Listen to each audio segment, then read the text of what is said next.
All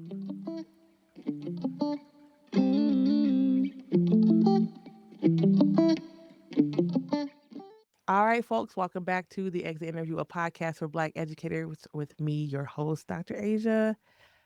It is a beautiful October day today, and my next guest, Kamye, we've been talking about the fact that she's wearing sleeveless shirts, and I'm wearing a full-on sweatshirt here in Denver while she's in South Florida. But this is not about me, and it's not about the weather. Welcome to the show, Kamye. How are you today? I am well. Thank you so much, Dr. Asia, for having me. And you are correct. It is a um, warm 84 degrees here in South Florida. Yeah. Hence the short sleeves. So thank you for acknowledging the difference in the weather patterns. Yeah, I told her I wasn't jealous because I had come down there with my husband, and they have flying roaches, and I'm like, "No, I'm good under." We don't I'm mind good. them either. So we agree on Yeah, people call them water bugs. I'm like, "Bro, no, Detroit says roaches, we okay?" call them flying roaches too. At least I do call them flying roaches. Yeah, I don't know. People try to make them like zhuzh them up. I don't know how that's possible. But again, we're not here for roaches. We're here to tell your story. So tell us a little bit about yourself. Tell us what you want the audience to know about you. I am a self-proclaimed bibliophile. I love books. So last year my husband and I purchased a home, our very first home. And one of the things that I wanted was for my home to be decorated in books. And so it Yeah. is decorated in books. Like if you visit my home and you go in my living room, even our bedroom, the books are centerpieces. They're on different tables, they're on different shelves. I've even had to tuck some away and swap some out because there are just so many. And so books are like a huge centerpiece in my life, in my day to day, and always has been since I was a kid. Like books are a huge focal point for me. Yeah, I love that. So if you could estimate, how many books do you think you own? If I don't. Well, before we move, my husband's like, "You gotta get rid of some of 'em." But I've replaced. I No. think I've replaced. I probably replaced all the 12 that I got rid of. Not 12. Probably. And to me, this isn't a lot. I don't think this is a lot because there are a lot more that I want to buy. Probably maybe 100, but that's not a lot. Oh, Mm, that's nothing. no, no. Especially like this No. room that I'm in my office. Like I have grand plans for this room and all the books and the books that I want to get. So Yeah, no, I heard somewhere a long time ago that a official library is 3,000 books. see, you should have told me that. Now I have a goal. I have a goal. Yeah, I'm working on that same goal. I'm the person who wants the little ladder that goes from one end to the other where you can just like drag it across the track. I'm with you on the library. Mm, Folks who've been in my office or who know me know I upwards of 1,000 in this little office right now. So I'm working on it. I'm with you. I'm in solidarity. You know what I mean? I am in solidarity. so now, okay, so you've given me a goal. I appreciate that. Yeah, of course. Yeah. And I'm a children's book collector too. So if you know anything about that, that's Mm, for the art, for the illustrations. Yeah. yeah, I love Yeah. that. Yeah. I love that you are 100% a book nerd. So, well, anything else you want to share before we jump in? You mentioned I'm in South Florida, born and raised in Fort Lauderdale, lived outside of Fort Lauderdale once in my life, and we'll probably talk more about that. But definitely a South Florida girl through and through. Right on. All right, well, let's go ahead and get started. Start off. How did you know that education was for you? Tell us your story, your journey. I did not know education was for me. So I'm the oldest of three. I have two younger sisters, and we were raised by our maternal grandmother. And when I was getting ready to go off to college, my grandmother just sat me down and said, "I think you should be a teacher." I don't know where it came from. She was like, "You should be a teacher. You'd be good at it. You'd always have a job. You should major in education." And up until that point, I always thought I was going to go into journalism. Like I did the Mm. morning announcements in elementary school, Oh, in middle yes. school. I used to try to mimic the announcer voices on TV, the journalist voices on TV. So I'm like, I'm gonna be a journalist. I don't know where my grandma got that from about me being a teacher. And so start college, and I declare myself an education major. So I take my first and only education course, Intro to Education, my freshman year. And one of the things that we had to do to get the credit for the course was volunteer at some organization that had children. So I served as a volunteer at an elementary school's after school program, helping kids with their homework, helping them with different activities in the aftercare program. So I did that my first semester in college. And at the end of the program, the director, she had to do an evaluation of my performance in the program and working with the students. And I will never forget, she put the evaluation. Kamye is a really good worker. However, she's very awkward with the kids. And so, Oh, man. Straight to the point. Straight to the I point. mean, she didn't lie. I didn't know how to talk to them, and it was primarily like I think like third through fifth graders that I worked with, and I found that they were very chatty and they wanted to talk, and I just could never figure out like what to say. I was just very awkward. So when I saw the evaluation, I was like, well, I mean, she didn't lie. And so with that, I was like, you know what? This is evidence, validation that this is not for me. Like, I don't want to do Mhm. this. So I was like, you know what? I should consider journalism. But I had a roommate who was a journalism major, and she and I were talking, and she mentioned that one fact error on an assignment and you failed the assignment. And I was like, it's journalism. Like, why is it? I was like, In one of the classes that you all had yeah, to in one do? of the Oh, classes. I okay. was like, ew, I don't like that. Like just one fact error, but it's journalism. You can't make Mhm. those mistakes. Well, now you can. But that's a whole That's a whole different story. Go ahead. so I was like, well, I don't want to do that. I don't want to do that. So I said, you know what? I'm great at English. I'm going to be an English major. And so my undergraduate degree is in English with a minor in communication studies. And people would ask, what are you going to do with that degree? I don't know, but whatever I do, I'm going to be okay. Now So let's just pause for a second because I wanna first of all, I wanna know what grandma said, because grandma didn't say change majors, and then also, this is called the Exit Interview, a podcast for Black educators. So it sounds like somebody had to make a turn. But let's talk about grandma first. What was the reaction when she found out that you changed your mind? I didn't tell her outright. I just I don't even know how I came up in conversation. I had the habit at the end of each semester, I would send her my grades. Like I would send her a copy of my transcript because they were free at one Sure. point. Sure, yeah, And sure. I had to see on there what my major was, so we never talked about it. Oh, that's one way. Okay, We well, never, so I we mean, and the truth is, will grandma know what she like, which classes to be looking for anyway? No. probably my girl was she was pretty sharp. So we took a risk with grandma. We took a I risk. took a risk, but I was like, it'll be fine. Like She what was probably looking at like the I'm miles grade and more than miles the away. Like class. she can't do nothing. So I was like, I feel safe. So yeah, Yeah. I just changed it and didn't say it outright to her at all. Okay. So you finished up school. So How I did we get did. into education though? All right. So senior year is two my senior year was 2008, 2009. We know it was an economic downturn. Every Mhm. time I turned on the news, the job outlook for the class of 2009 is bleak. That is what I remember Mm. verbatim hearing quite often. And so me, I'm like, I gotta have a plan A, plan B, plan C. Because unfortunately, the summer right after my junior year of college, my grandmother wound up passing away, Mm. colon cancer, very suddenly. Mm. And so I was like, well, and my grandmother told me sometime my junior year when I was visiting and during one of the breaks, she said, you know, you're about to graduate soon and you don't have to jump out there immediately. You can always come home. And so me being, 21, I ain't coming home. Well, I didn't say that Mhm. to her, of course not. But in my mind, I'm like, no, I'm grown. I'm not coming home. Like I'm gonna leave and be on my own once I graduate.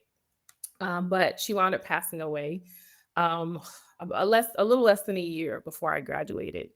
So it's my senior year. I'm back in school, and I'm like, I definitely have to have a plan because my grandmother's not here for me to rely on, Mhm. and there's no home really for me to go to. And so I got an internship at a local company. I think it was like an energy gas company. I got an internship working in the training department. Absolutely love that internship. And I was all over the place in college, as you can clearly hear. I was like, you know what? And I love the internship. I love being a part of the training department. I was like, you know what? I'm going to get my master's in human resources and organizational development. And so I also applied for that program, the HR program, Human Resources and Organizational Development at University of Georgia. And I got into the program. Um, and one day I was walking around campus and I just saw these flyers. They were all over the ground. They were on trees. They were in bushes. It looked like someone had like 1,000 of them and just dropped them And just walked off. and just walked off. And the flyer said, apply to Teach for America. And I was like, what's this Teach for America? I felt like the flyers were following me because I was walking for like clothing. That's part of what the teacher record does, makes the I, flyers follow you. so I was like, I never heard of Teach for America. I'm like, what is this Mhm. Teach for America? Okay, but I kept seeing the flyers en route to my dorm. And yes, I lived on campus all 4 years. And so I made a mental note of the website. I was like, okay, my curiosity is piqued. So once I got to my dorm and I got settled in, I read that website, every page of that website. And I was Mm. like, this is intriguing. And then for a second, I thought about my grandma. My grandma was like, you'd be a good teacher. And I Mm. also thought about all the teachers that I had in my past that played a huge impact in my life to this very day. And I was like, you know what? I'm gonna apply. But I sat on applying for a while. I think at the time there were a number of dates you could apply. I think I applied like the second to last deadline because I was like, Mhm. I'm not really sure if this is what I want to do. So I did the application, and in the midst of doing the application, the HR director at my internship approached me and said that I had a lot of fans in the company, and the HR analyst, she'd been promoted, which I was aware of. And I'm like, yes, I'm so happy for her. And so he's like, her job is available. And if you like the job is yours. And I was like, oh, okay. Okay. Yeah. And I thought about it, and my boyfriend, now husband, was like, you should take that job. And I'm like, I went to University of Florida. I didn't want to live in Gainesville. So after undergrad, I was like, I've had enough of being in Gainesville. And Okay. so I was like, but I did think about it for some time. And so I'm going through simultaneously the application process with Teach for America, did the application, and then I make it to the next round where I had a phone interview. And then I made it to the final round, which was an in person group interview. And so this is close to graduation. You're talking to friends about, what are you going to do after undergrad? And so I told folks, hey, I got to the University of Georgia to get my master's. My internship offered me a role. Oh, and I have an interview with Teach for America coming up, a final interview. And when I said that, people were like, oh my goodness. Oh, that is so great. TFA is Mm. so competitive. And I'm like, is it? Because I had never heard of it. And then one friend in particular started telling me about all the other mutual friends that we had who applied. And I did not know they applied and they were not accepted. And so I started to like, I was Okay. like, if they didn't accept that person, and then another friend was Mm. like, yeah, this person, they designed their entire academic career around applying and getting into Teach for America. Oh, And wow. I'm like, well, I just heard about these people like 2 months ago On a flyer, on on the a random ground. flyer on the ground in the bush. So I was like, well, I might as well take one of these other two options. Yeah. But I was like, there's no chance I'm gonna get in because I don't think I wanted it that bad as those other folks.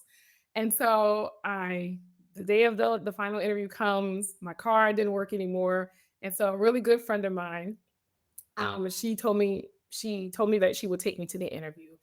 And I was so, so, so nervous. And she was like, you're gonna be fine. You're gonna get this job. You're gonna get this job. Mhm. And she kept saying it. And I'm like, well, what makes you so confident? And she tells me that every time she takes someone to an interview, they always get the job. So Oh. her Wait a minute. confidence is We in her, gotta is in herself, not necessarily me. We gotta put your friend's name out in space. What's your friend's name? Ashley, I don't know. I don't know if she changed her last her. She got married. I don't know if she changed her last name, but Ashley Ray. So Ashley Ashley, if Ray. you're Shout listening out. to this, Thank you, Ashley Ray, for giving folks rides to their success. We appreciate you. Ashley was like, "Oh yeah, every time I drop someone to an interview, they always get the job," and she was so serious. And I was like, "All right, thank you." And the interview, it was ooh, it took a lot out of me. It was all day. It was like a 7, 8 hour day. Oh I think wow. there were 11 of us. We did group activities. We did one-on-one conversations with the interviewers. And I remember at the end of that day, I was spent. We had to do a mock lesson plan. I remember I did my lesson plan on teaching adjectives to, was it second or third graders using song titles? So I used like single Mm. ladies, and because I think single ladies had just dropped single ladies and Bob Marley's Three Little Birds. And so I had fun preparing for that. And after Ashley picked me up and she was like, "You gonna get this job." Ashley said, we gonna get this job because I'm not keep driving you back and forth. You got to get some money, get your car fixed."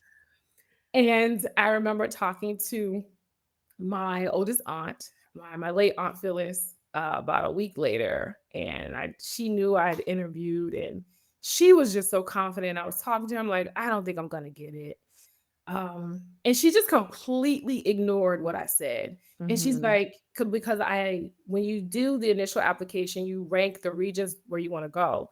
And I remember I wanted to go to the DC region.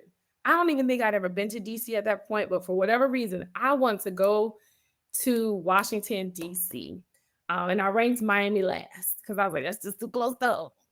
And I applied so late. I'm like, they're not gonna sell me in. I'm not gonna get my top pick in region because I applied so late.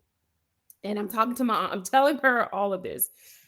And her response to me was, well, when you get up to DC, make sure you buy your winter wear there because the winter wear here in Florida is not gonna do what it needs to do to keep you warm up there. Okay, auntie. And Okay, listen, auntie. no, nobody's giving it to me. Like, no, like, I just was like, this is not happening. And maybe a week or two after that, I got that email. It was in the evening, around 5 p.m. on the dot. Congratulations. Welcome to the 2009 core of Teach for America. And they told me my region. I got my region. But in parentheses, it said Prince George's County, Maryland. I was like, well, wait a minute. But I didn't know the DMV region and what all Sure, that meant sure. at the time. But I was like, oh, I got my pick in region. Okay. And so I remember I called my aunt immediately, told her the news. She said, girl, I told you. So when you get up there, get your Get boots your winter and coat. your coat from up there. Do not buy it down here because the winter wear here is not going to sustain you for that winter. Yeah. And so that's how I got my start in education, through Teach for America and not knowing what it was. It's so interesting. We've had on this show so many people from TFA share their story, but I don't know how many people have told the whole, like, the detail. And this is a journalism major. I can tell. And I appreciate it too because I think that people in the audience who have heard of Teach for America but don't know the ins and outs, or went in as a core member in a different year or whatever, may not have the same experience. So it's always good to hear the back end of people's stories about what it took to get in, how they found out about Teach for America. I feel like a lot of people got a recruitment flyer, kind of similar to what you said, but I've never heard of anyone talk about that interview day and the amount of rigor. And I know that, you know, for some folks, it could be there's like a lot of tension with Teach for America for lots of different reasons. Mhm. But I think at the end of the day, the people that I've interviewed on this show felt like they wanted to be in Teach for America to teach, and not like, well, you know, this is the last thing and I'm just ended up here and like whatever, whatever. But that people have had interest. I see a face. Or it's a stepping stone to Or whatever you can do. I was gonna say that a stepping stone. What I've heard, and I've heard just recently people talk about after 3 years and I'll be able to go on and do X, Y, and Z, Mhm. and never think about the longevity of teaching. So I appreciate you sharing the details of that and making sure that people know that if they give someone a ride to a interview, they'll get a job. Thank you, Ashley. So, yeah, so tell us about Prince George's County. Tell us about teaching. We wanna know. Whew, okay. Geez, where do I start? Do I start with institute? I think I blocked out a lot of institute because That's fine. it was that was the hardest things of my life. The lesson planning, I had never done lesson plans before. And so the level of detail in the lesson plans that were expected of us, I was like, I hope I don't have to do this when I'm actually in the classroom because Mhm. it didn't feel sustainable to me. Mhm. And I was like, this is a lot. Dr. Asia, there were so many times during this. So, Institute, for those who don't know, I don't know if it's still called Institute. I did the core in 2009. Um, Institute is, at least when I did it, it's 6 weeks of, I call it teacher boot camp. You're learning how to be a teacher. So, during that time when I did Institute, you spend your six weeks in a particular part of the country. My institute, even though I was going to be assigned to teaching in Prince George's County, Maryland, my institute was in Philly, it was in Philadelphia. So I stayed on the campus of Temple University for 6 weeks. And so I also taught summer school in, it was a group of four of us, and we taught in a pre K classroom teaching summer school. And so you're learning how to lesson plan, you're learning about child development, you're learning about diversity, equity, and inclusion. That was a ride. And just making all these connections with other core members. And I remember like week two, people would leave for the weekend and not come back because they did like, Oh, no. yeah, like people would leave for the weekend. You'd be like, come Monday, like, where's so and so? Oh, they're not coming back. And there were a couple times I was almost one of those people because I'm like, Yeah. this is a lot. I felt exhausted. I felt like I couldn't do it Mhm. because of I felt it was so so so rigorous, and I'm like, if this is what teaching is like, I'm not cut out for this. Mhm. However, I would talk to my aunt Phyllis throughout the summer and tell her I want to quit, and she'd be like, "Stay up there, you'll figure it out, you'll be fine." Okay, And Auntie Phyllis. I'm just like, I'm not okay. I'm tired and Yeah. I don't know what I'm doing. And she was like, all right, well, you'll be fine. You'll figure it out. And I stuck it out and I did. And so at the end of those 6 weeks, you are assigned to a school. However, at the end of my 6 weeks, I still had not been placed in a classroom. Like 60% of us had not been assigned to a school. Mm. And I'm like, of course, I'm part of that 60%. So I was finally placed in a school like the week before school started. I was so I was assigned to teach third grade at what's it was I think it was Tacoma Park, Maryland, as a time assigned to teach third grade. So it's a public elementary school, pre-K through sixth grade. And it was no one in the school had more than like 16 students. I had 12 students.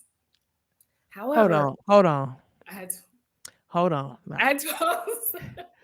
I thought well, my first year of teaching, I had 19 students. I had 15 boys and 4 girls, and I thought that was the best class ever. I was like, "Oh, 19." Everybody's like, "Oh my gosh, 19, that's a dream." And it was. To be fair, I love that class. To hear you had 12. No. But wait, there's more. Of course, They there's a run reason out you had of 12. classrooms. They run out of classrooms. Oh, no. So I had to share a classroom with I shared a classroom with a fourth grade teacher. So I had 12 students and she had 14 fourth graders. And so what the administration told us was that because they ran out of classrooms, the two of us had to share a classroom. And she was an experienced teacher. I think by this time, she'd been teaching, if not a decade, almost a decade, just shot a Sure. decade. And so, sometimes teachers you can be a little territorial. So I could tell like she was very professional, but I could tell she was just like not very pleased with this arrangement. Mhm. So what they did was I was assigned students who were, according to them, on or above grade level, and she had fourth grade students who were working below grade level, and so they thought with some of the content we could co-teach. Hmm. But however, Hmm. when we finally got the curriculum, it was like the only thing we could really teach together was like English language arts, the science curriculum is different, the math curriculum is Yeah. different. So her being such a veteran, such an expert, she was able, because I'm like, I don't know what I'm I don't know what's going on. She was able to help us both figure out the logistics of the classroom so that we would be able to teach certain content areas separately, but be able to come together to teach other content areas together. Yeah. Yeah. That's and I'm just imagining all the things happening. And I'm also something that's sticking out in my mind is that fourth graders, the whoever made the decision that the fourth graders should be getting third grade content, uh, that's interesting because that begs the question of then when do students in all subjects get a chance to see the content of their grade level, right? So I can like the idea makes sense, but in theory, but when you think about it, if they're behind in fifth and fourth grade, you never show them fourth grade math, then Right. how will they get to like how do they know what they need to be like leaning towards or moving forward on? Like it always seem like they'll be behind because they've never even been exposed to the grade level in which they're supposed to be in. Now that's a Right. whole different yeah. Yeah, yeah, but my co-teacher, she would ask those questions, and I could Yeah. tell administration was like, "Oh, Henry, y'all work it out. It'll be fine." Mm. But that's not where the story ends, and so we're rocking and rolling for the first 3 months of the school year, and on a teacher planning day, I get a phone call on my cell phone, and it was, a district employee. I think it was someone from HR from the district, Prince George's County Public Schools, and long story short, I was being reassigned to a new school because they found out that the student teacher ratio at my current school it was too small, and they're like, there are too many teachers in the building, and so we're gonna reassign you to another school. Wow. And it was like as soon as I hung up my phone, like the principal and assistant principal, they come running to our room. They're Yes. like, "Did someone call you?" We're like, "Yeah." They're like, "Don't answer." I'm like, "Well, they already called." They're like, "Why did you answer?" I'm like, "I'm not from here. I don't know. I don't know the area code." Yeah. And so I was really shocked to be transferring during the school year. So it was like October. It was this time of the year. It was October, Mm. and they I called them back because I want to know, well, when am I expected to transition to the new school? They were like, Monday. And I'm like, today's a teacher planning. So the kids are going to come to school and not see me. Oh man. And so I pushed back on that. I said, I would appreciate if I could transition Wednesday. Let me break the news to them on Monday. Let me get one more day to spend with them on Tuesday. And then I'll report Wednesday. I said, can that? Yeah. And they did grant that. So, oh man, that's awful. I think and I now that you're talking about it, I remember us having this conversation in our like pre-meeting when we were chatting about this. Yeah, that's awful. That's so, so awful. Yeah. Um, ugh, that's heavy. So, okay, you transferred. Where did you go? What did I you went do? to another elementary school. I can't remember. So many. Cool Spring Elementary School. I can't remember the city, but it wasn't far from where I was. And so I went from teaching 3rd grade to Head Start. So I went from Okay. teaching 8 and 9-year-olds to 3-year-olds. So I reported to my school and I was told I need to meet with the Head Start director. I'm like, what is, I didn't know what Head Start was. So I met with the Head Start director, Laura Barbie Matthews. And I went into her office and she welcomed me. She was very warm. And I said, how old are the kids? She's like, they're 3. She's like, there are 4 Head Start classrooms. You're the 4th classroom. The other 3 teachers, they have 4-year-olds, and your students are 3-year-olds. And I was like, are they potty trained? Because I Yeah. haven't, are they potty trained? And she said, yes. Well, they're supposed to be. And I just started bawling. I just started weeping in her office. Wait, what's And this word? Queepy? huh? I was Queepy? weeping, weeping. Oh, yes, yes. And she said, "Honey, just be grateful you have a job because my son just graduated. He doesn't have a job. Let me walk you to your class." And we are in the middle of at this point, like you said, this is still Yes, everything's crashing, the housing market yes, trash, so we're still in this part of America. That's a yes. good oh, man, good point. So she walked me to my classroom. I got myself together. She walked me to my classroom, and she left me there. And when she left, I started crying again because I can't even describe to you what the classroom. So I was told it used to be a chapel. It was a and when you walk down these three little steps, and it was like one big room, and in the middle of the room was like a piece of wall, and I literally mean a piece of wall because it didn't go all the way across. And so they took that piece of wall to make it a divider to make two classrooms. Oh, So it's like wow. a classroom over here, classroom over there. My classroom was here. So the room was long and narrow. So it was one teacher here, me here. The bathroom was on her side. And so my kids need to go to Oh, wow. when my kids need to go to the bathroom, they had to walk. It was just walk over there in her classroom. And I just and then I had brand new furniture, which I was grateful for. But it was all stacked up in the middle of the room, wrapped up and bubble wrapped and boxed up. And I'm just, just I must have looked a sight because I'm just standing there crying because I'm like, I don't know how to work with this age group. Even though during my summer institute, I worked with 4 year olds, Mhm. but I worked with three other people. And I didn't know how to decorate. I didn't know how to like put my room together. And so thankfully, the paraprofessional from the next room, she saw me. She was like, "Girl, don't worry about it. I got you." And she put my room Oh. You know together. what? She put my room I'm together. loving I'm and this is a thing that comes across so many times is like there's always someone who's like, "I got you. I can support you. Hey, let me get this thing for you." Like you said, the fourth grade teacher or this paraprofessional. And for like so many of us, myself included, if there weren't people who were like, this is what you do this, and this is how you put the bulletin board, I don't know where I would be. And that's the thing that I really love about education in general is this desire to help people when needed. Now, that's in general, right? That's not always the case, but there's typically, especially for our like newer teachers, people who've been in the field for a while, they can see like I don't know what I'm doing, and they want to make sure that you are successful because in the end of the day, the kids need you to be successful. Yes. I had so many people that helped me. Yeah. She was like, "I got it. Don't worry about it. I got it."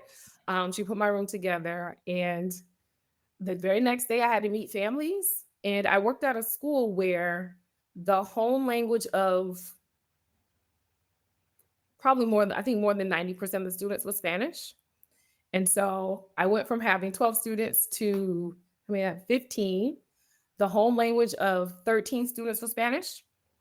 I had one student whose home language was French, and I had one native speaker of English. And you speak English. I'm a monolingual speaker. we're laughing. But during that time, I would have had instant hair loss. Like, I would not have been Oh, able to. and I had a coach from Teach for America, and I also had a coach from the district, Yeah. I'm just named Lorez Coy White. Oh, she was my coach when I taught third grade, and she would visit me, and she would just check in on me, and she like, "Honey, how you doing?" And I was just I just spent a lot of time crying that first year. I was just crying, just cry. And I was like, I'm like, I'm doing such a bad job. I said, all they do is cry. All the kids do is cry. Mm. They cry. And I said, they're always touching me. And when I think about it now, I'm like, she must have been, I don't know how concerned she was, but I would have been concerned. But I did not understand early childhood development.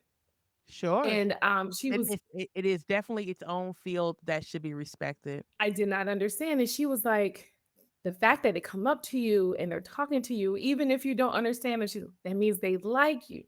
And she was like, just get down on their eye level. I was like, what do you, I said, what do you mean? I'm short, I'm 5'2". And she's like, well, to them, you're bigger than them." Like, she was so She's breaking patient. it She down. broke it Yeah. down. She's like, "You're bigger than them, even though you are a short adult." She said, "But just kneel if you can, like, kneel down, get on their eye level." And she said, "Just comfort them." And I said, "I can touch them?"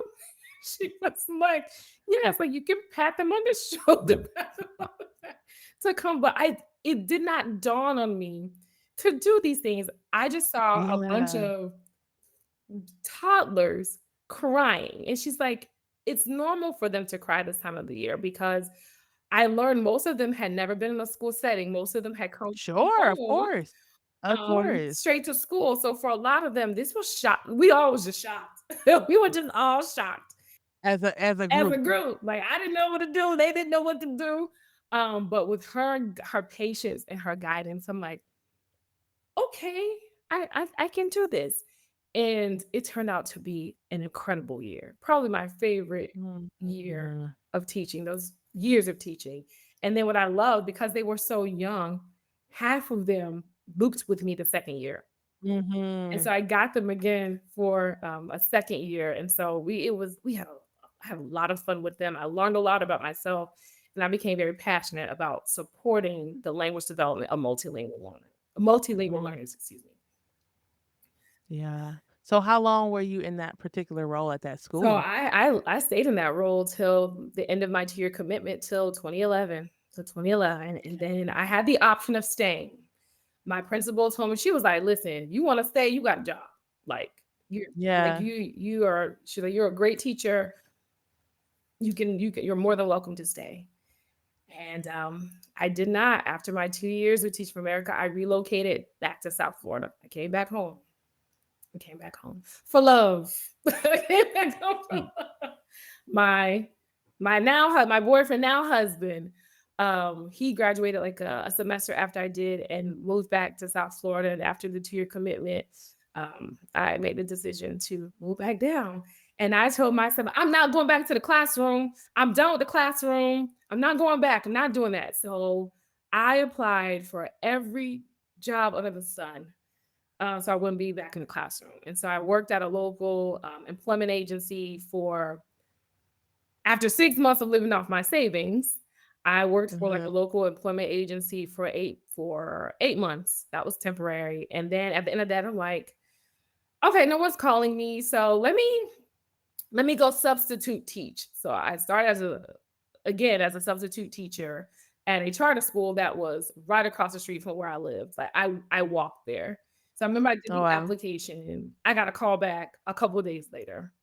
So I met Sure. with, I think it was the school's administrative assistant, met with her. She looked at my application. She was like, "You have great experience." And she looked at my address. She said, "This is really close."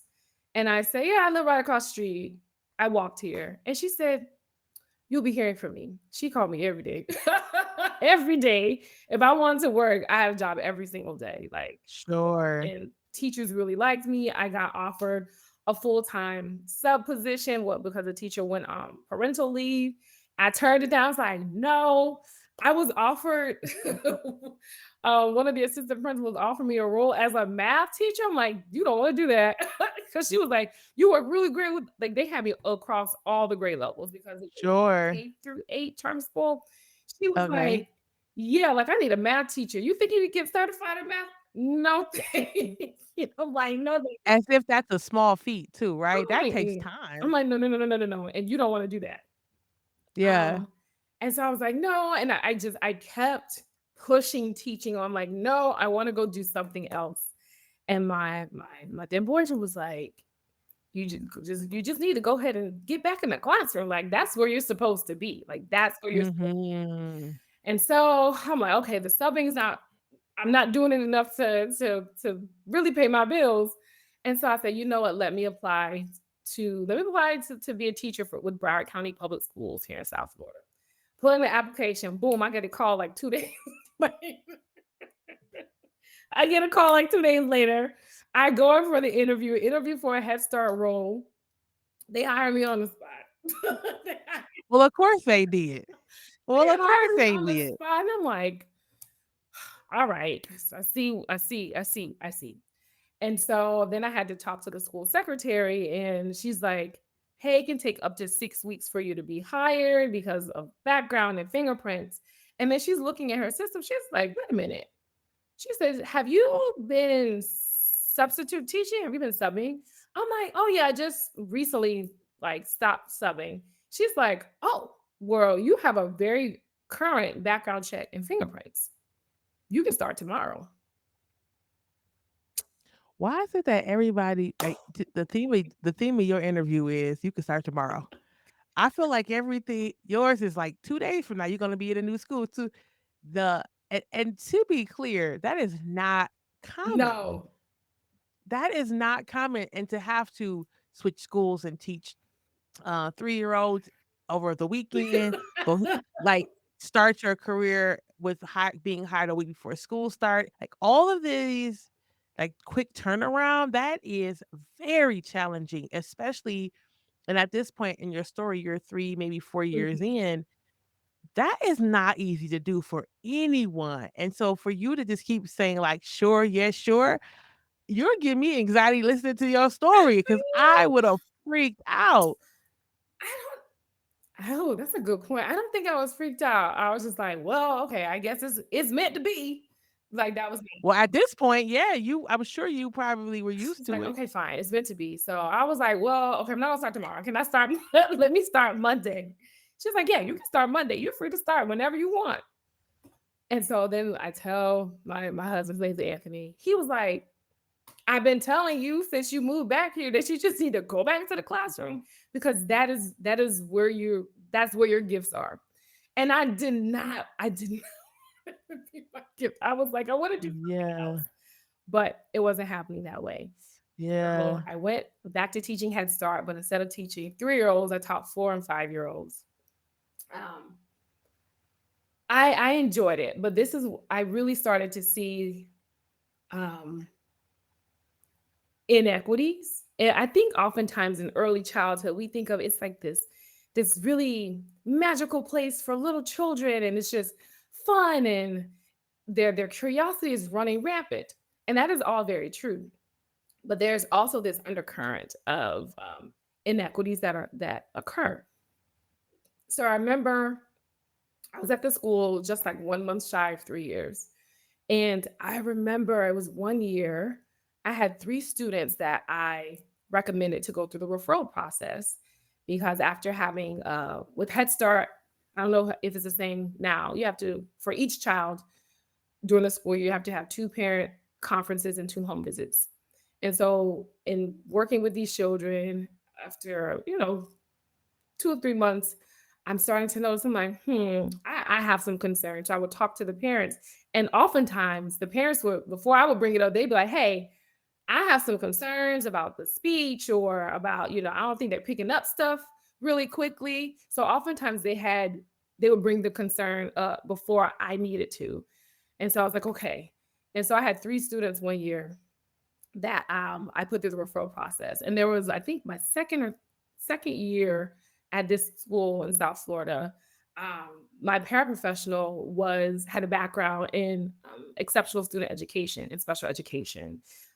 She was like, yeah, she decided to be a paraprofessional because she wanted a break from her role as a special ed educator. Um, and so she brought in a lot of expertise, and she would Mhm. be like, Hugley, I think there's some cognitive issues with this particular child.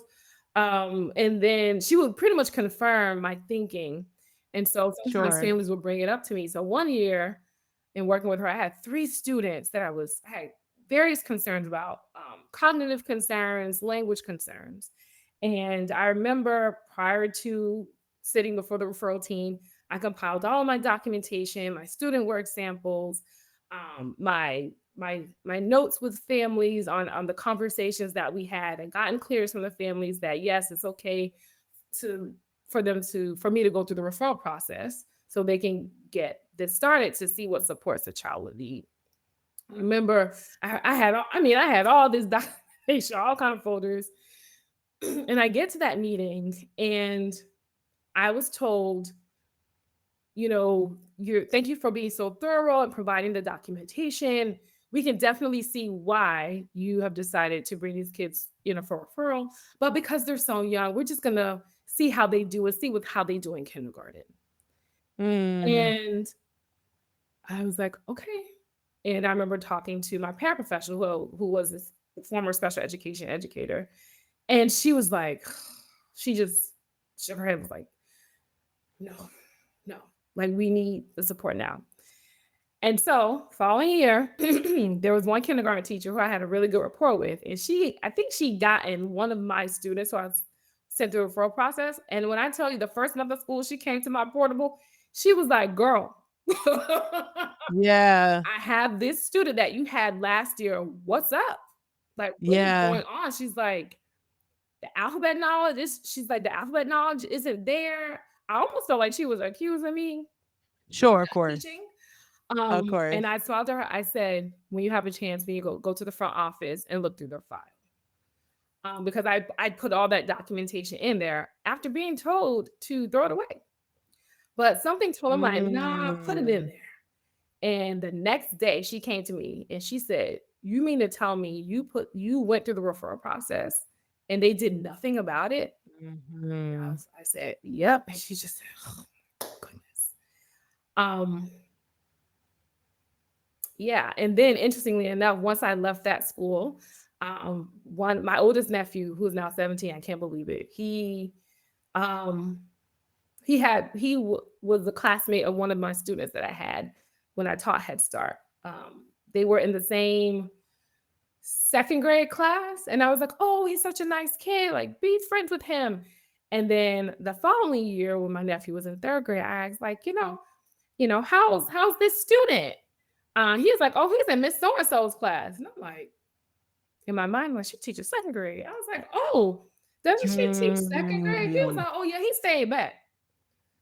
Mm. Like, I had a feeling this would happen, because for some reason people don't take early childhood seriously, and so that was very frustrating. So that was one of the factors of me making the transition from Head Start to high school.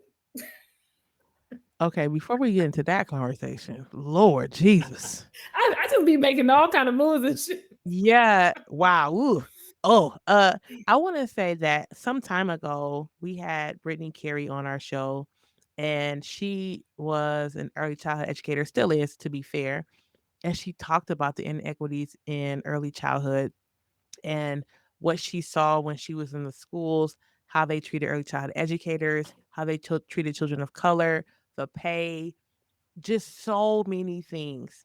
And she's telling this story in California, and you're telling the story in Florida. Yeah. And so that I want the audience to hear, like, keep an eye on your children in those 0 to 3, 0 to 6 classrooms.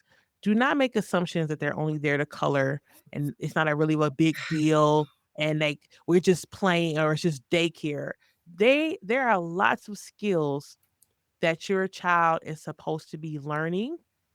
And if you feel that your child, something's going on with your child, you need to say something immediately because legally, if you ask the school to start the IEP process or help you get your child tested, they have X amount of days, I think it's 60 or 90, to do that, to start that process legally at the federal level, at least on October 15th, 2025, they do.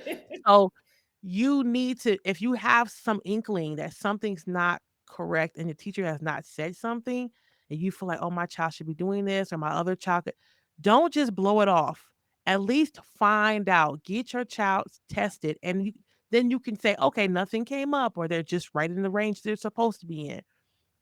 Also, back to early child educators, folks who are in K-5, I don't know if and you said this, you said that you came back to my mobile, right? So many preschool classrooms are attached to a school, but not attached to a school. Oh, They're in the in the back they're of the in school, mobiles in the back of the school, in the basement of the school, and so they're treated as such. They don't get involved. They don't get called in for fundraisers, or they don't get called in for special guests at the school. It's just like they don't exist. And so I want to say, for those listening who have any kind of administrative power, to say, hey, let's invite preschool to this guest speaker. Let's make sure that the preschool educators, the EC educators, are involved in these transitions and these conversations, even at fourth, fifth, because they have these kids year after year. That is so important. I don't know how many people are taking early childhood seriously. And it's really a shame. So I just wanted to say that. And I wanted to say, folks who are listening, if you have not heard Brittany Carey's episode, Mission 4, I believe, go back and listen, because Kamye is saying the same thing that Brittany said, who was saying the same thing that Jackie Cradle said when she's in early childhood. Early childhood is an educator position. They are not babysitters, and they should be treated as such. I just want to say that before you transition to high school. And I appreciate you saying that because I was in a very unique position where I taught Head Start, but the programs I always taught in were always attached to a public elementary school. So I Yeah. wasn't necessarily at a standalone center. So I made the same Yeah.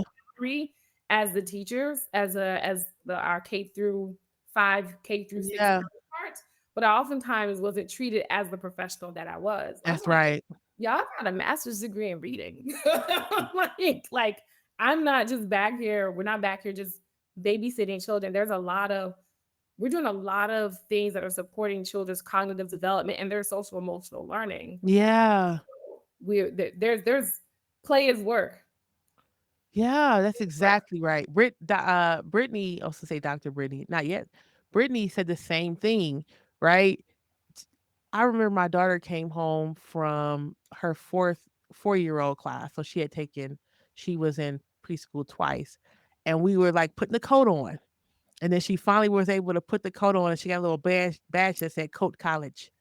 And then she got the zipper, and then she got a little badge that said Zipper University. Like the zipper, the put the shoes on, and it seems very small, but it's not. It's the gross motor skills, Fine motor the skills. fine motor skills, the gross motor skills, the communication, the play, all of that counts. The talking, right? Being able to Oh, yeah. talk to your classmates, and we have to pause and think about that.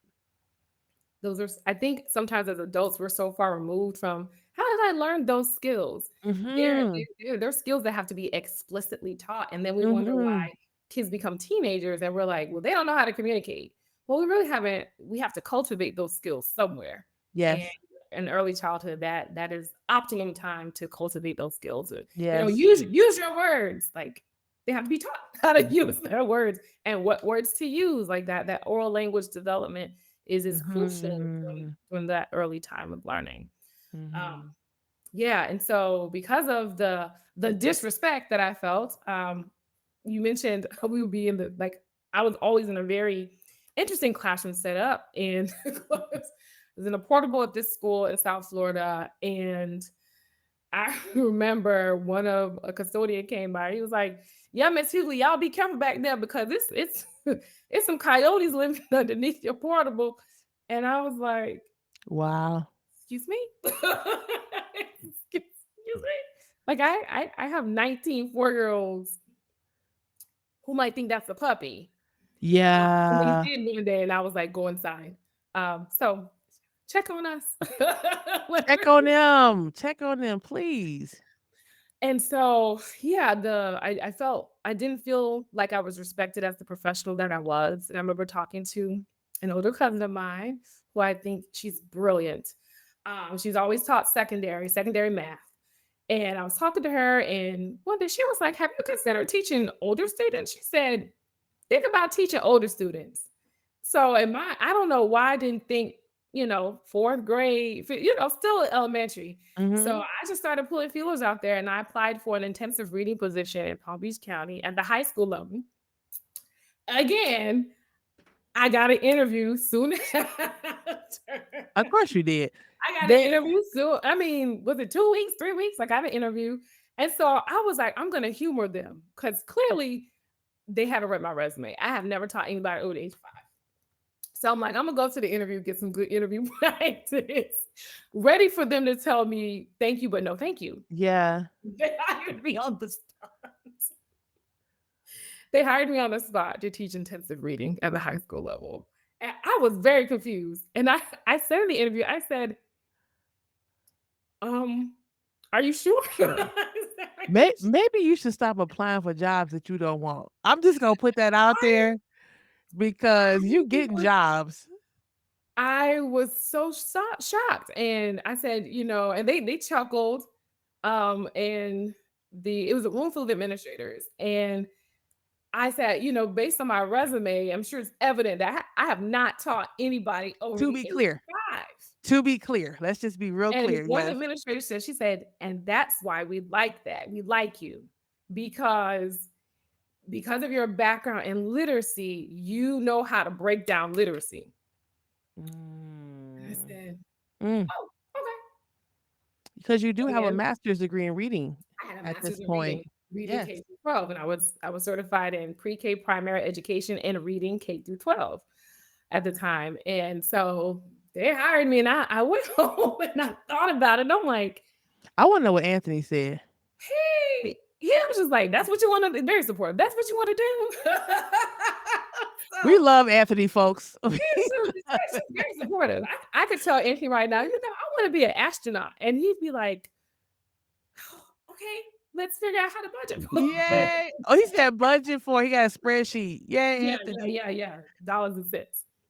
And so I thought about it and I was like, let's do it. Let's do it. Let's go teach high school at the end. Let's teach intensive reading at the high school level. Yeah. So I made the jump from teaching 4-year-olds to teaching 14 through 19-year-olds. So I taught intensive reading for every grade except 10th grade, 9th, 11th, and 12th grade. But let me back up a little bit. So I left teaching Head Start, and I loved Head Start. And I remember my last day in my classroom, I was in there and I cried because I love early childhood, still do. And I left because, as I stated, the lack of support that I felt and the lack of respect in my role.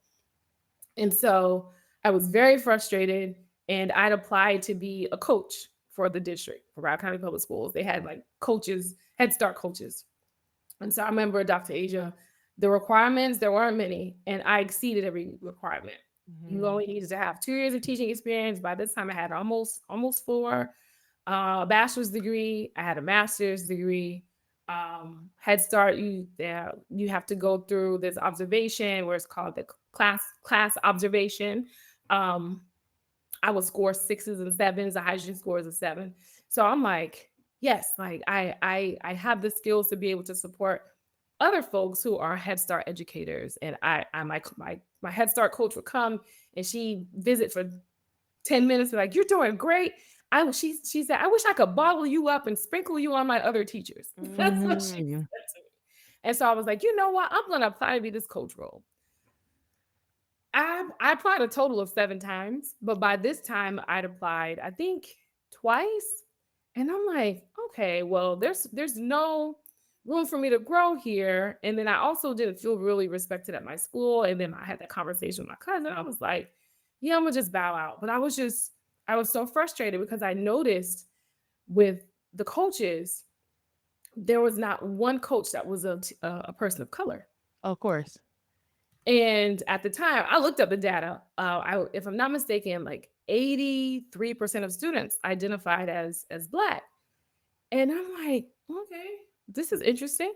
However, I did notice I forget the name of the role, but it was almost like not a social worker role, but similar to a social worker role for Head Start.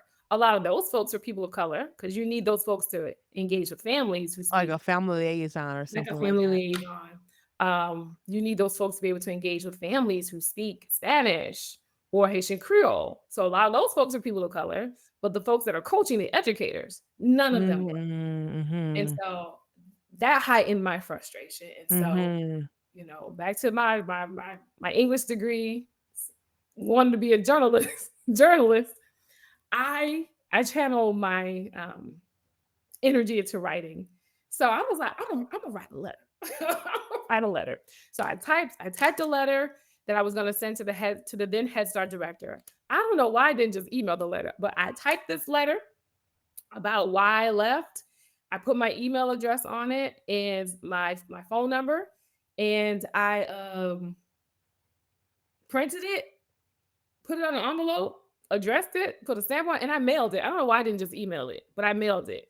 And I Mhm. felt so much better. And Mhm. I had no expectation that I would get a call, email, anything. But lo and behold, I'm driving back from my new job as a high school intensive reading teacher. And I get a phone call and I notice I'm like, I see the area code. I'm like, that's over where I kind of close calls. I wonder if it's the director. And it was. So I picked up. She was like, "Hi, is this Cam?" I'm like, "Yes." And she told me who she was. And she said, "I really appreciate you for taking the time to write and send me this letter. Um, and I'm so glad that you put your phone number because I really want to talk to you and about what you wrote in your letter." And she said, "I you are one of our best Head Start teachers. I will always hear great things about you from folks who would visit your room. So it was such a disappointment to hear that you left." And she went from paragraph to paragraph and told her about my frustration with the disrespect and how unsupported I felt. And she was very empathetic to that. And it was just like, that's Mhm. something that we need to address. But then we got to the paragraph where I started putting the data about, the number of Black children and children of color in the program versus the support staff. I felt her go on the defense. And she said, "I don't hire based on race. Here we go. I hire based on qualifications." And I said, "So can you I said, "So are you telling me that there are no qualified applicants of color Period. who apply for these roles?" Because I've applied for the role at this point. I've applied 4 times and I exceed every qualification. So if I'm one of your best, why not put one of your best in a position to be able to support other educators to do really well in their role? Silence. And then we just kept on talking about the rest of my letter. And that was that. But a couple weeks later, I get a call from one of my colleagues from Head Start, and she was like, "Girl, our department, we had a meeting today, and the director came in and said one of our best teachers quit, and these are the reasons why, and there are going to be some changes." And she said, "Girl, she started hiring a couple more people." So Yeah. and she was like, "I know it was you who wrote the letter." I was like, "What do I never confirmed nor denied." Sure. And I said, "Well, why would you assume it was me?" And she said, "You're the only one brave enough to do that." Mm. And I wound up applying for the role again, the coach role again. And I was offered the role, but I declined it because I'm like, it shouldn't have taken this many. It might have been my ego. Yeah, But then I was sure. like, "Is this indicative of how the department is run? Why did it take so many times for me to apply? 7 times? Yeah. What made me continue to apply? I will never know." Um, but it was comforting for me to know that that letter made some type of impact where more people Yeah. were starting to be hired in certain roles. Um, you know what? I think, like you said, you wrote the letter with like, I'm gonna get this off my chest. I'm gonna say what I need to say. And of course, when people talk about race, it's like always that most qualified or we don't see race and blah blah blah. Um, but I'm so glad you did that because there's always this what if, like what if I never said anything? What if I didn't send the letter? I just put the letter somewhere else or threw it away. Yeah. And you got to hear from your colleague on the back end the results of your letter, where a lot of people don't get a chance to see any change or hear about any change happening um, after they've done something like that. And so for some folks listening, it may be like, well, that's not really brave. Like, what's the? She just wrote a letter, and some folks are gonna say like, yeah, that does take a lot of bravery because there's so much fear in education about burning bridges. Like if we advocate for ourselves, if we speak up against injustice, then we're gonna get retaliated against and they're gonna burn a bridge. And some bridges deserve to be burned. And I don't know how many of us really sit and think about that. Like if you speaking truth and standing up for yourself and your colleagues causes people to not want to hire you or causes you not to get a promotion, maybe it's time for you to go. And I don't know if we want to admit things like that in education because a lot of us are so comfortable teaching in the same grade or the same district and don't want to move around. I don't want to take a chance. So I just wanted to say that I appreciate you doing that because, obviously that was years ago and you may have changed, even if it was temporarily, the trajectory of a lot of educators' time in education, specifically Black folks. Thank you. I never thought about it that way. I think for me, remaining silent feels like an act of violence against myself. Yeah, And so when I'm not being true to myself, I feel harmed. And so I don't want to walk around feeling as if I am harming myself, because in harming myself, I am allowing the status quo to continue as is. And that's by design. And that's not something that I feel good about. Like I know some people are like just let it go, but I can't.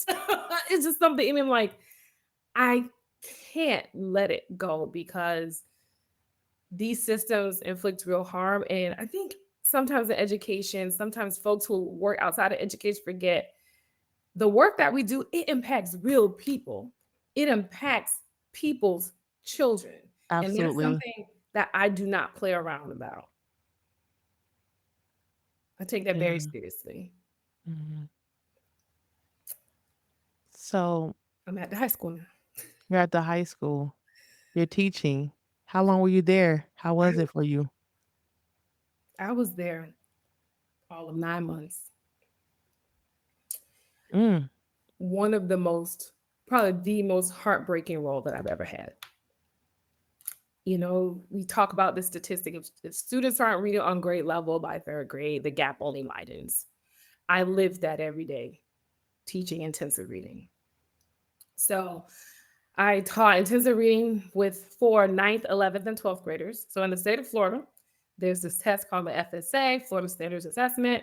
In my day, it was called the FCAT, Florida Comprehensive Assessment Test, but now it's FSA. There's a reading component on it.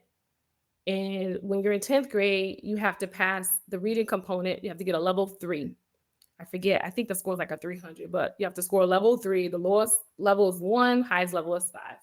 Have to score level 3 to graduate from high school. So no matter if you met all of your other graduation requirements, if you do not get that level 3 on the reading component of that test, you will not graduate. So starting in 10th grade, you take it. If you pass it in 10th grade, great, you've met that requirement. You don't have to take it anymore. So I worked with the ninth graders who I think they take the test in 8th grade. And if your score was like below level 3, then in ninth grade, you're in intensive reading to help prepare you to take the test in 10th grade. If you were in my class as a junior or senior, that means you had not passed that test yet after taking it more than likely more than once. And so the goal was for me to get you to pass that test. So essentially, I wasn't teaching reading, I was teaching test prep strategies. mhm. However, you can also get what's called a concordance score on either the SAT or the ACT. I think on the ACT, they needed to get like a score of, I can't remember if it was like a 17 on the reading component. And so there was no curriculum. It was given to pass this test. Mm.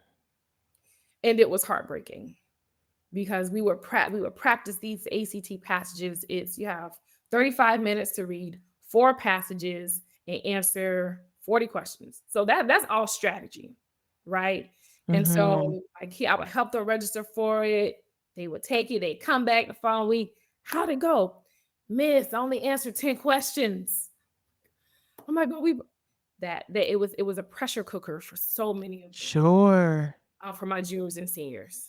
And their their confidence in reading was so low, and it didn't help that their administrator, I used to when I first got there, I would hear how they would talk to her in the hallway, And I used to be clutching my invisible pearls because I'm like, oh, they will cuss this lady out. Mm. I mean, like you call her the B word, all kinds of things. And I was just Mm. like, oh my, like, and I remember I asked the one, they're like, why do y'all talk to her like that? And Mhm. they'd be like, we can't stand her. She just got here and she da da da. They would go off on her. And one day I saw exactly why. Let me know. How about I cry? It was towards the end of the school year. So it's about March, April. This was the last time they could take the FSA for the year. And so they'd taken it and weeks had gone by. They were waiting for the scores. My juniors and seniors were waiting for those scores because that was it for them. Waiting for the scores. And so I think it was my last period of the day. And this administrator, she comes in. It's probably like the last 15 minutes of the class. And the kids are like, Miss, like, do you have the scores? To have the scores come in? And at this, I did not know that the scores had come in. And this administrator, she says, yeah, the scores came in and they were terrible. And she walked out. And you could hear a pin drop in my class. My class of seniors who were normally high, it's Friday, and she did this on a Friday afternoon. It's Friday. They have plans for the weekend. Those last 15 minutes, they were silent. Mm. And I remember I turned around. She said I was stunned. It's very few times in my life where I was stunned and couldn't speak. I was stunned because the way it was so cruel. And I remember I just turned around and I looked at my board. And I remember I turned and I faced them. And I said, I'm so sorry. And I didn't know what I expected from them. But they said, once one boy said, no, miss, don't be sorry. We know you did everything you could to help us. Mm. And the bell rang and they shuffled out in silence. And I packed up my stuff and I just got in my car and I cried all the way home. I cried that whole 45 minutes home. I get home, and Anthony, he said, what's wrong? And I told him, and I just kept saying, I failed, I failed. And he's like, no, you can't undo all that they didn't get in the last 12, 13 years. Um, that didn't help me feel better, but I knew it was true. And I never looked at that administrator the same. Mm. I avoided her. I could not speak to her. And then I noticed my attendance of my juniors and seniors plummeted. I would have anywhere from, I had about 3 or 4 periods of juniors and seniors, anywhere from 22 to 26 students. 8 would show up. Mm. No more than 10 will show up. And that made me panic. So the ones who were there, I'd start asking, hey, where's so and so? Where's so and so? Where's so and so? Miss, she said she dropped out. Miss, he said he's just gonna work at Dunkin' Donuts. Miss, she got a job at Burger King. And a lot of my kids, they were 18. So they can. And I would call home. For some of them, because they're 18, they would put their number as the emergency contact. And I would all but please come back. It's not over yet. Come back. We can take the ACT. We can take the SAT. And some of them would. Some of them didn't. And I remember the principal came, and I never told the principal what this administrator did. I never did. I don't know why. And I remember my principal, she was doing her round. She came in during one of my periods where I had seniors, and it was like 7 in there. And this was a class that had like 20 students. And she said, "Where's everybody?" And I looked at her and I said, they stopped coming. And we just kind of looked at each other because she knew what that meant. And Mm. she just sighed. And it was at that moment I said, I can't do this. I couldn't do it anymore. And so I made the decision to move away from traditional classroom teaching into the nonprofit sector. And so my goal was to find another role over the summer, but that did not happen. I wound up finding a role in September when, like, 3 weeks after school had started. But that was, it was heartbreaking, and I was so disgusted at that behavior Mhm. of that administrator, the insensitive way that she gave them that news about their test scores that they were waiting for. Yeah. Thank you for sharing that story. Something that I'm thinking about and sitting with when we tell our stories, it's not that the students disappear, right? Those students are adults right now. Mm-hmm. And like you said, I don't know how many people really understand the gravity of their actions when they do harm to children, right? Just because they leave the school that we're in or the classroom that we're in or whatever doesn't mean that they don't go to work somewhere or start their own family or whatever. And that story is just so, for so many reasons, so heartbreaking. And it was true, yeah, what Anthony said about you, it's hard to undo it. 12 years, 13 years. You talked about with preschoolers, Mm-hmm. because that action in that preschool classroom you talked about of like, we'll just see next year is the same. That's the same child hypothetically as you saw as a 12th grader. Mm-hmm. One of them Yeah. even told me, he said, "Miss, I've been a struggling reader since kindergarten. Nothing's helped me."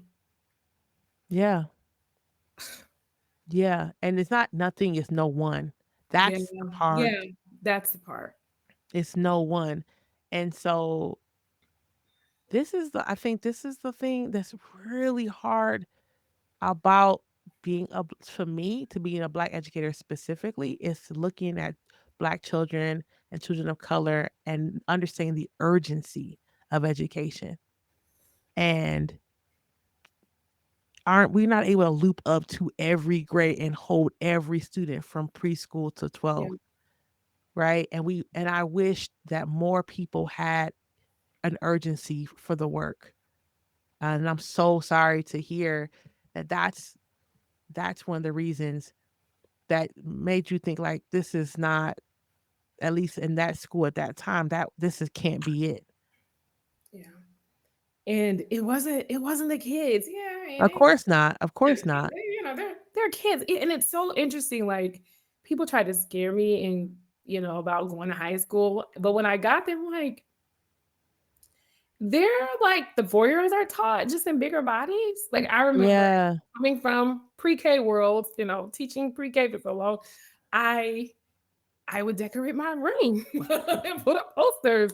And I remember for the month of February on Valentine's Day, I bought this big, annoyingly big heart from Dollar Tree. Well, it's not even Dollar Tree anymore. Anyway, for Dollar Tree. And I like hung it up in the middle of my room. And at first I'm like, oh, they're gonna laugh at me. Put this in here. But no, one of my girls was like, "Miss Hugley, when you finished, can I have it? I want to put it in my room." Oh yeah. Oh yeah, they're And still at the end of the kids. month, I put it on the desk where she sat, and so when she walked in, she saw it, and she was like, "Thank you." So it was like little things like that where I was like, "Oh, they're gonna make fun of me," or Yeah. they're gonna be like, "This is so childish." They did it. Or there were days with those that I knew who like to celebrate their birthdays. They walk and I'd be like, "Happy birthday," and they'd be like, "Oh, you know my birthday?" I'm like, yeah, Yeah. I take attendance. It's right there. And then they would be like, "Well, miss, when is my birthday?" They would quiz Of me on course. Of my, I'm like, course. "Well, please have a piece so you get to this bell ringer." But they had so much joy and light. But when it came to read, they would shut down. I mean, Mhm. Miss Hugo, my throat hurt. I can't read. My leg hurts. What's what to Mhm. do? What we're supposed to be doing. It was hard for them because it had been hard for them for so long. And so Yeah. after that encounter with that particular administrator, I said, "Oh no. Like this, I emotionally could not handle that disappointment." in their faces. And I'm like, I could not see myself doing that every year. Yeah, that's I can't imagine, and just knowing that the disappointment. Yeah. So thinking about your I mean, you had a very, very interesting journey in education, and I think you talked about just now being in the nonprofit sector, and we'll talk about a little bit later what you're doing now, but thinking about across all of the ways that you were able to show up for students, all of the ways that folks were able to show up for you, and then those who didn't show up for you, what do you think that schools and districts and unions can do to retain Black educators? Oof. I think to retain Black educators, I think first there has to be an acknowledgement of the harm that schools perpetuate, and not just on the students, but on the educators themselves, especially Black educators. I think there is a disconnect between what we want teachers to experience and what the actual experience is, especially amongst Black educators. I'm just curious to know how many folks have had similar experiences as me where they've seen, not only have they themselves experienced harm and disrespect, but they've also seen children who look like them experience the same thing. I think first there needs to be an acknowledgement that schools sometimes are a site of harm, not just for students, but for educators themselves. Mhm. I think before we can even do any kind of work, there needs to be an acknowledgement that that occurs. Because I don't know if people recognize that, or sometimes you're so steeped in the system that you don't recognize the harm that either is has been inflicted upon you or that you are inflicting. Mhm. Yeah. Something that I think when people hear that, I want to be clear, the acknowledgement of harm, I think that folks go to like, "Oh, and that causes burnout." But when you talk about race specifically, we need to acknowledge that it causes racial battle fatigue. Like this, yeah, burnout is a thing that happens. Sure, lack of funding, um, not enough co-teachers, lots of different things can cause burnout. But Black educators specifically also experience, on top of burnout, the racial battle fatigue, fatigue from fighting racism, Mhm. fighting against the racism they experience themselves, like you just said, and their students and their colleagues, right? And then the question is like, if they acknowledge that harm, then what are they going to do about it? And I'm all for what you're saying, Right. right? And we can't even get to the place of acknowledgement. You can't even get to like, and then there's this, this conversation of Black women in particular. Oh, you're either too quiet or you're too loud, or why your face looks like that, or she has Mhm. resting bee face. And you mentioned racial battle fatigue. My RBF is a result of my RBF. My resting bee face is the result of racial battle fatigue, Yeah, and that's how it's showing up in my body language. So no, I don't have an attitude. I'm I'm tense. I'm anxious. I'm disappointed. I'm I'm fearful, not just for myself, but for how this system can impact children who look like me. absolutely. And it's a lot. It's a lot to shoulder that I think that doesn't receive enough acknowledgement or awareness. And Yeah. sometimes we're not even aware of it until we step away from that situation or that particular system. I feel like that's most times. So many people come on the show and share their exit story. They're 2, 3, 4, 5, 10 years away from the education space and have had chance to heal from the harm they experienced, and then and process and reflect and get therapy if needed. And then they're like, oh wow, like this was way more intense or way more harmful than I think I realized in the situation. Um, yeah. So let me ask you another question. And just thinking about Auntie Phyllis, I wrote people's names out. Ashley, Lorenz, Anthony, our favorite person, right? And Don't let him hear that. Don't let our him hear our older cousins and of course grandma, all the people you've mentioned on the podcast, are there Black educators that you would like to shout out as a part of your journey as a child yourself, as a student yourself, or you worked with, or do you that you currently know that are maybe still in education in some capacity? There's so many. Okay, I'm gonna shout out. I mentioned her, but I didn't mention her name. I'm gonna shout out Miss Horn, Eva Horn. Eva was she was my co-teacher when she was the fourth grade teacher when I was a third grade teacher in that room. And I'm so grateful that I had the opportunity for those 3 months too. I felt like I was like an apprentice or shadowing her in that room because at this point she'd been teaching 8, 9, or 10 years. And I just saw the way not only was she warm, but she had high expectations. Mhm. She pushed and challenged not just her fourth grade students, but my third grade students as well. And she did it in a way that it felt very empowering for the students and for me to see. And she wasn't just that way with our students. I saw her be that way with other students. I remember there was a day when a student from another classroom came in and had a note for her from a teacher, and he came in, he was loud. He was like, "Miss Horn." And she didn't embarrass him. She just gently kind of motioned like this. And she told her class, our class to, continue with their work. And she went up to him and she said, when you walk into a class, she modeled for him how to walk into a classroom. And she Yeah. didn't do it in a way that embarrassed him. She's like, when you walk into Yeah. the classroom, you don't know what's going on. So you walk in quietly, you scan the room for the teacher, you come up to the teacher, you quietly tell the teacher why you're there. And she was like, so I want you to try that. So she had him walk back out and try it again. Yeah. And she did it in a way that it wasn't embarrassing, but she used it as a moment to teach him something. And she and I haven't spoken to her in a while. This is a reminder I need to call her. But Eva, I call her Eva, Miss Horn, Eva Horn, just a powerful educator. And when I was reassigned, instead of reassigning my third graders to the other third grade teachers, it was expected for her to teach both grade levels. Oh, wow. So she was the only person in that school that had 26 students. Oh, wow. No one came close to that amount of students. And her kids did incredibly well. They did the highest in the school on the state test, both grade levels. Um, just a phenomenal educator. Um, she came to my wedding all the way from Rhode Island. So she is someone that I am so grateful to know and have.